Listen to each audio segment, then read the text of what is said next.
You touched on it a little bit before. I think some people will be surprised to know that this album actually almost began kind of with an independent approach. You were very hands-on, and you kind of had to pretty much bring this album through yourself to get it noticed. Because I think it surprised everyone, including some people on your label. Is that fair? Man, it surprised everybody. It even surprised me sometimes. Yeah. When I got finished with it, I was like, "Damn, this is good." Maybe I messed up. Maybe I shouldn't have made it this good. Maybe I should have gave myself some room to grow. But tell us a little bit about kind of the move from finishing the record and getting it mastered, whatever, and then getting it to Rockefeller and playing it to Dame Dash and Jay-Z and going, well, this is what you got yourselves into. I mean, were they just like, whoa?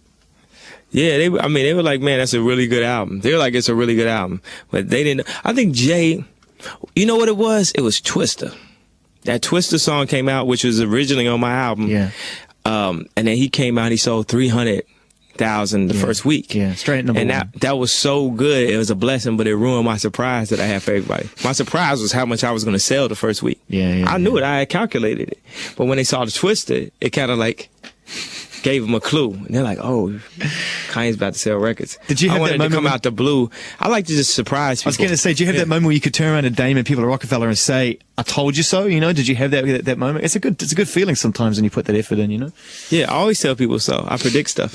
Like the day of my accident, I remember being on the cell phone at this one store, like calling, trying to get a bigger car because I didn't feel comfortable in the car I was in. Like really going through a whole ordeal, and I couldn't get the car. And that night, I would have never had Through the Wire if I was in a bigger car. Well, like a car with the airbag actually worked. You turned it around again, you know, and obviously without dragging you through that whole horrific experience, I think for fans, they realized that accident was a turning point for you as an artist and a human being. You know, how bad was it, you know, and from your personal experience, how bad was it? Really bad.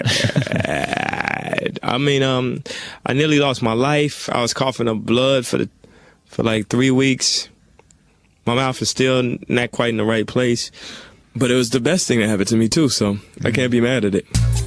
I love just trying out new songs and getting to rap. If you came to any of the shows, you'll know that I really rap it all the way through. You know, I got my breath control together. There's no like hype man like supporting the raps or anything. I'm talking about complicated raps. I just had to learn how to rap them. I always admire Eminem for that.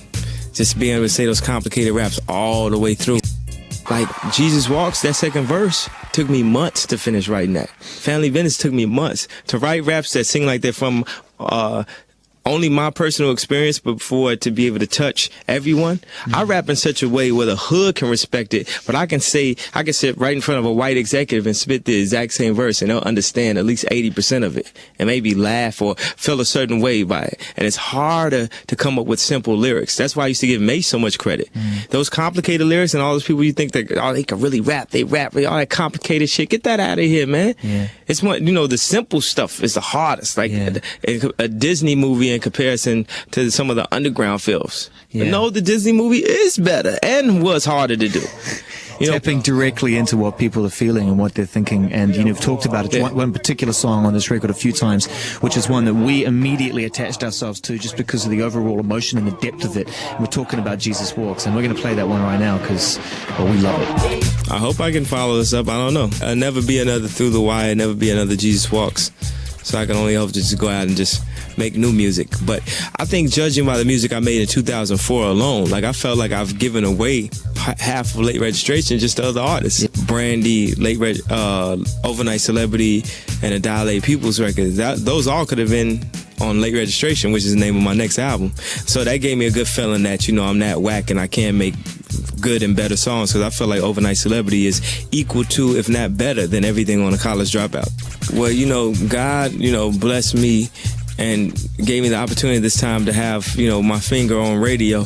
And I can't enjoy that without being, you know, generous and allowing other people to eat, you know, because if I'm selfish, then he'll take away my blessings. What happened is Jay-Z had rapped on my style of beats and made these beats. The first time ever these beats became radio beats, because Jay-Z was such a radio figure. So he broke that sound. Then I rode the wave of that sound. And then the thing is, I had, you know, the attitude, the humor, the whole image to go along with it, the story. So he gave me so many things, and I spoke for so many groups of people, you know, college students, backpackers, Chicagoans, working class. I'm really happy about it. I'm trying to see how I could take, the success I have and flip it into other opportunities for myself and my friends and family, and just, have a wonderful career, or have a wonderful life after the career, because the career won't last forever. Sometimes I'm scared of the responsibility. Some people come up to me and they say I'm a leader, they say I'm a prophet, just because I have like songs with a message that reaches people in a certain type of way. But I mean, I'm letting you guys know right now that I'm not gonna be doing this forever. Iceberg clothes. I gotta pose.